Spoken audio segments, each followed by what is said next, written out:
परम आदरणीय श्रोतागण, सादर नमन। आशा करता हूँ आप स्वस्थ एवं प्रसन्न मुद्रा में होंगे।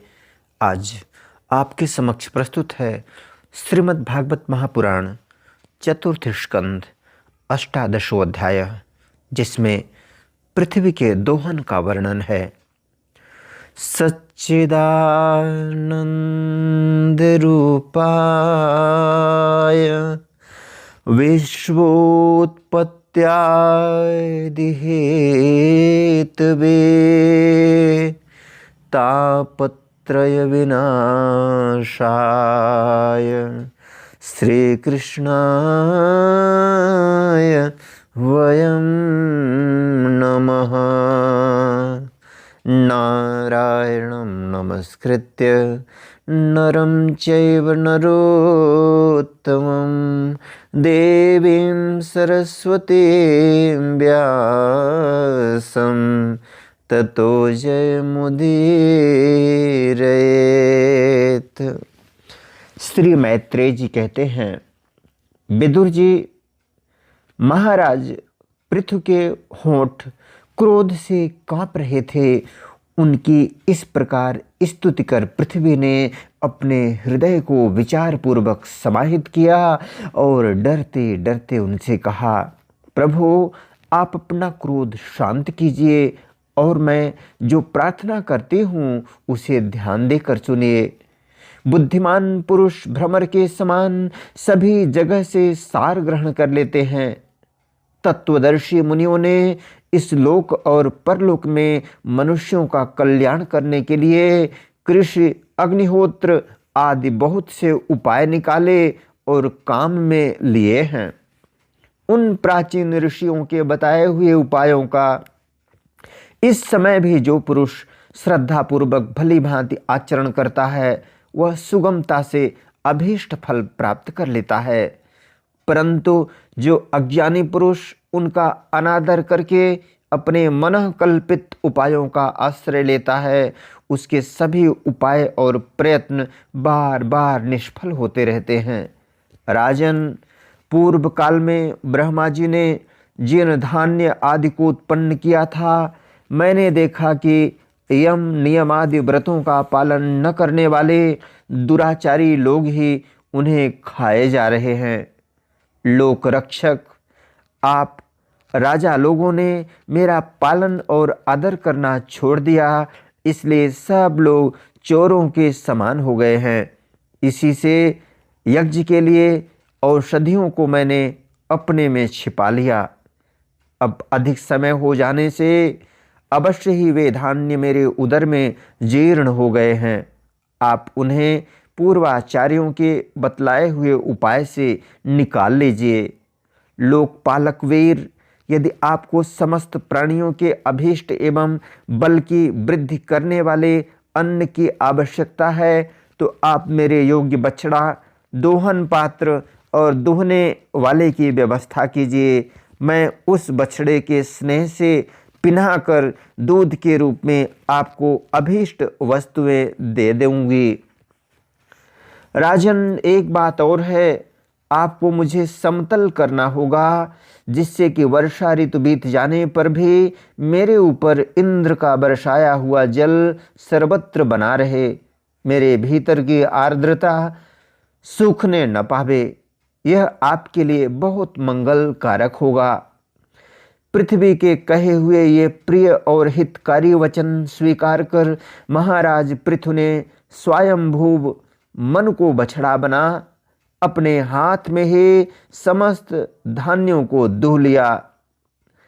पृथु के समान अन्य विज्ञजन भी सब जगह से सार ग्रहण कर लेते हैं, अतः उन्होंने भी पृथु जी के द्वारा वश में की हुई वसुंधरा से अपनी अपनी अभीष्ट वस्तुएं दूह ली।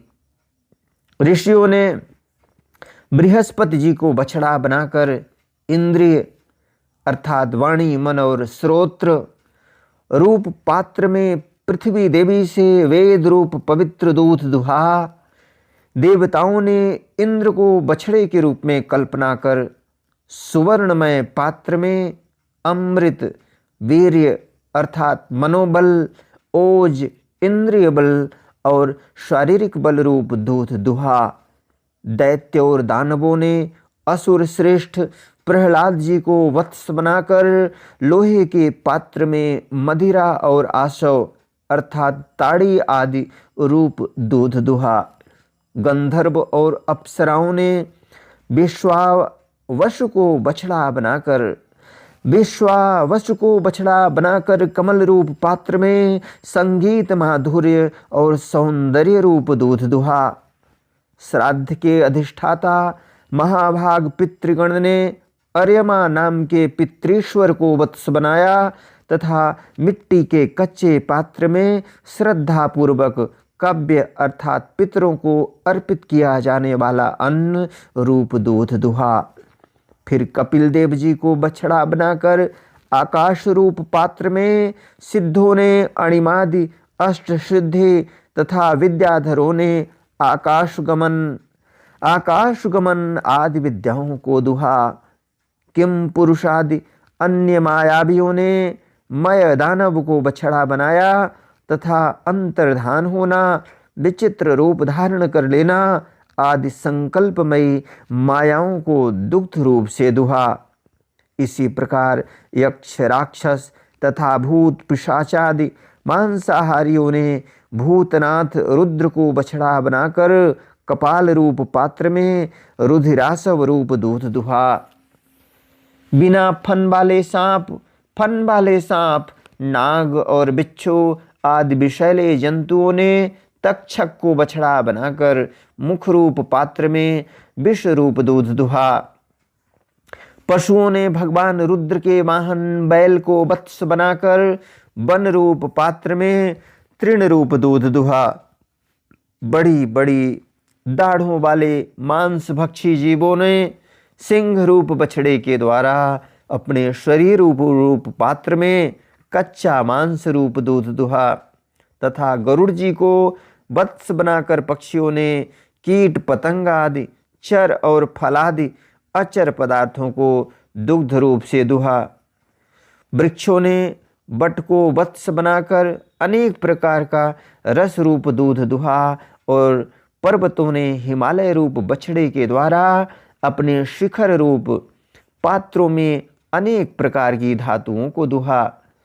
पृथ्वी तो सभी अभीष्ट वस्तुओं को देने वाली है और इस समय वह पृथु जी के अधीन थी, अतः उसी से सभी ने अपनी अपनी जाति के मुखिया को बछड़ा बनाकर अलग अलग पात्रों में भिन्न भिन्न प्रकार के पदार्थों को दूध के रूप में दूह लिया।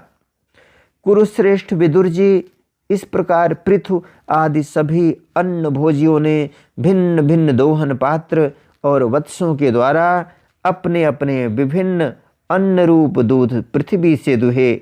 इससे महाराज पृथु ऐसे प्रसन्न हुए कि सर्व काम दुहा पृथ्वी के प्रति उनका पुत्री के समान स्नेह हो गया और उसे उन्होंने अपनी कन्या के रूप में स्वीकार कर लिया। फिर राजाधिराज पृथु ने अपने धनुष की नोक से पर्वतों को फोड़कर इस सारे भूमंडल को प्रायः समतल कर दिया। पिता के समान अपनी प्रजा के पालन पोषण की व्यवस्था में लगे हुए थे। उन्होंने इस समतल भूमि में प्रजा वर्ग के लिए जहाँ तहाँ यथा योग्य निवास स्थानों का विभाग किया। अनेकों गांव, कस्बे, नगर, दुर्ग, अहीरों की बस्ती, पशुओं के रहने के स्थान, छावनियाँ, खाने, किसानों के गांव और पहाड़ों की तलहटी के गांव बसाए। महाराज पृथु से पहले इस पृथ्वी तल पर पुरग्रामादि का विभाग नहीं था। सब लोग अपने अपने सुभीते के अनुसार बेखट के जहाँ तहाँ बस जाते थे।